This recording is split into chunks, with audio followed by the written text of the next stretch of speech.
여기 한 예술가가 있습니다. 그의 삶은 정말 자기 그림처럼 극적이었어요. 빛과 어둠이 그대로 공존했죠. 바로크 시대의 문을 활짝 연 천재 화가.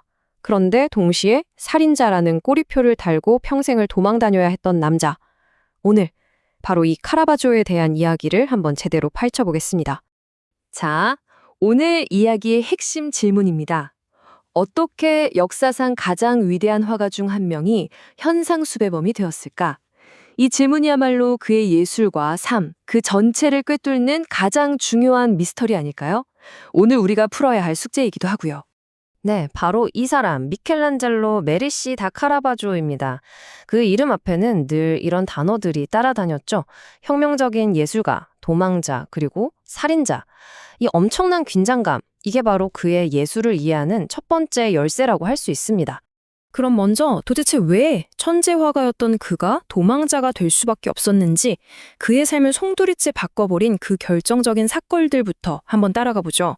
이 연표를 보시면 그의 인생이 얼마나 드라마틱했는지 한눈에 보입니다. 1600년대 초까지만 해도 로마에서 제일 잘 나가는 화가였단 말이에요.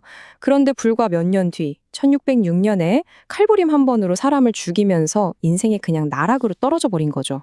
사형 선고를 피해서 나폴리, 몰타, 시칠리아 계속 도망자 신세가 됐고, 마침내 교황의 사면을 정말 코앞에 둔 1610년에 겨우 38의 젊은 나이로 비극적인 죽음을 맞게 됩니다. 그래서 사람들은 이렇게 말해요. 그의 삶 자체가 키아로스쿠로였다. 키아로스쿠로는 빛과 어둠의 극적인 대비를 뜻하는 미술 용어인데, 이게 꼭 그의 운명을 예고한 것 같지 않나요? 그 찬란했던 재능이라는 빛, 그리고 폭력적인 본성이라는 어둠. 한 사람 안에 공존했던 이 두 세계의 격렬한 충돌을 이 단어보다 더 완벽하게 표현할 수는 없을 겁니다. 자, 이제 그의 그 어두웠던 삶이 어떻게 이렇게 위대한 예술로 피어날 수 있었는지, 그 어둠 속에서 시작된 미술사의 혁명을 한번 들여다보겠습니다. 카라바조가 얼마나 파격적이었는지 알려면 그 당시 미술계를 꽉 잡고 있던 르네상스랑 비교해보면 바로 답이 나옵니다. 르네상스는 뭐랄까, 이상적인 아름다움, 부드러운 빛, 조화 이런 걸 추구했잖아요. 근데 카라바조는 그 모든 걸 그냥 거부해버렸어요. 대신 거칠고 정말 날 것 그대로의 현실을 극단적인 빛과 어둠의 대비 속에 확 던져 넣어서 보는 사람 숨막히게 하는 긴장감을 만들어낸 거죠.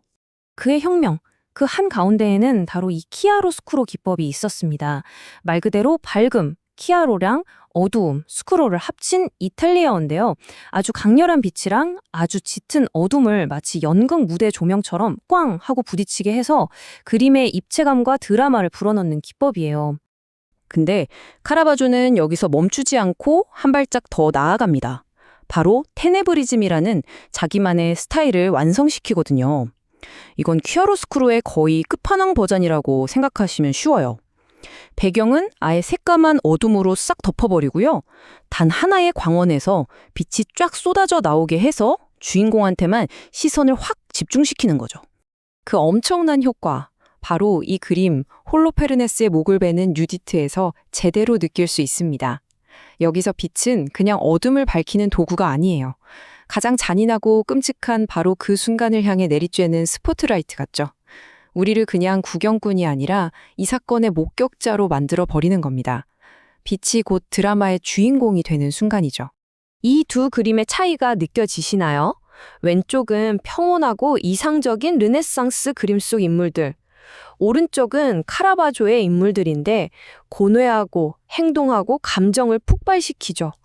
분위기가 완전 다르죠? 바로 이겁니다. 카라바조가 르네상스의 고요한 이상주의를 끝장내고 바로크 시대의 드라마와 역동성의 문을 활짝 열어젖힌 장본인이었던 거죠. 자, 그렇다면 그의 그 거칠었던 삶은 그림에 어떻게 녹아들었을까요? 왜 그의 그림 속 성인들은 꼭 길거리에서 마주칠 법한 그런 얼굴들을 하고 있는지 세 번째 파트에서 그 비밀을 한번 파헤쳐 보겠습니다. 카라바조의 또 다른 혁명은 바로 모델을 고르는 방식에서 시작됩니다. 그는 더 이상 상상 속의 완벽한 신이나 귀족을 그리지 않았어요. 대신 로마의 뒷골목, 시끌벅적한 선술집에서 마주칠 법한 지극히 평범하고 때로는 초라하기까지 한 사람들을 화폭의 주인공으로 데려왔습니다. 그의 이런 선택은 당시 사회에 정말 엄청난 충격을 줬어요. 생각해보세요. 길거리에 거지가 사도가 되고 늙고 주름진 노동자가 성인이 되고 심지어 모두가 손가락질하던 매춘부가 성모 마리아가 됐으니까요. 이건 신성 모독이라며 비난이 쏟아지는 건 어쩌면 당연한 일이었죠. 그 대표적인 사건이 바로 이 그림, 성모의 죽음을 둘러싼 논란이에요.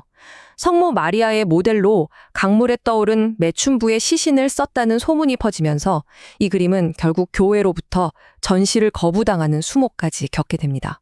이유요? 단 하나였어요. 너무나 인간적이고 지독하게 현실적이라는 거.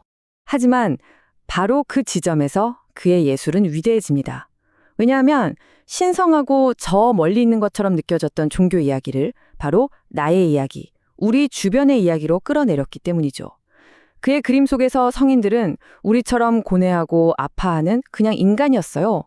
그리고 이건 죄인이나 가난한 사람이라도 누구나 신의 은총을 받을 수 있다는 당시로서는 가장 파격적이고 강력한 메시지이기도 했습니다. 자, 이제 마지막 파트입니다. 어두운 그림자에 가려진 듯했던 그의 유산이 오늘날 우리에게 어떻게 다시 살아나고 있는지 그 놀라운 흔적들을 한번 따라가 보시죠. 카라바조의 영향력은 절대로 17세기 미술사에만 갇혀 있지 않아요.